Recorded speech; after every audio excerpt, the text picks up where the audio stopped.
Асықпа. Жаратқанның заңы сол. Әрбір нәрсенің өз уақыты бар.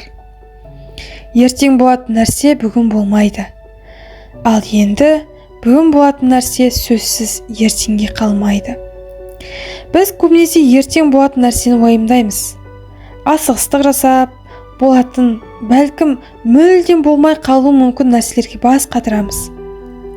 Болашақта бізге бір нәрселер болып қалар деп ойлап алып, сол нәрселерден қорқамыз.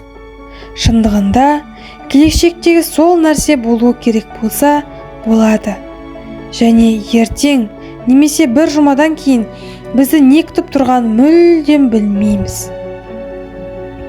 Ал енді болмағанды бұлай ойлау, келеңсіздікті күту, біздің бақытты болуымызға тосқауыл қойып, мұңаюымызға себеп болады. Не үшін біз өзімізге өзіміз қайдағы жоқ қайғыларды ойлап таба береміз? Не үшін болатын, бәлкім мүлдем болмауы да мүмкін нәрседен қорқа береміз? Бұл бізге жамандық қана ойлайтын шайтанның сүйген амалдарының бірі. Құранда Алла былай деп айтады: шайтан сендерге кедейлікті уәде қылады.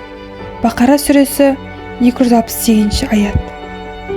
Яғни ол біздің жан дүниемізге іштей мұңаюды кіргізіп, жаратқанға сыйынудан және оған мойынсынудан қалдырып, біздің иманымызды әлсіретіп, күнәға шақырып, кедейлікпен және басқа бәле-кесапаттармен қорқытады.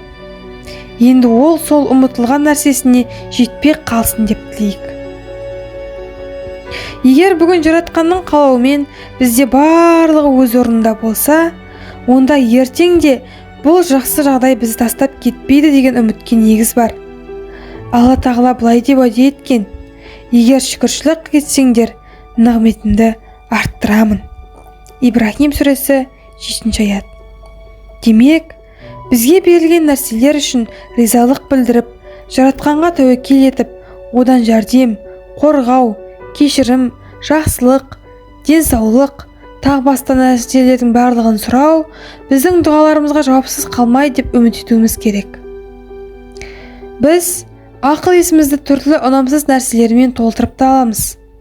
Оның орнына шынында да маңызды болған, бізге де, басқаларға да бақытты болуға жәрдем беретін, өзіміз бен айналамызға пайда алып келетін нәрселер туралы ойлансақ, жақсы болмақ.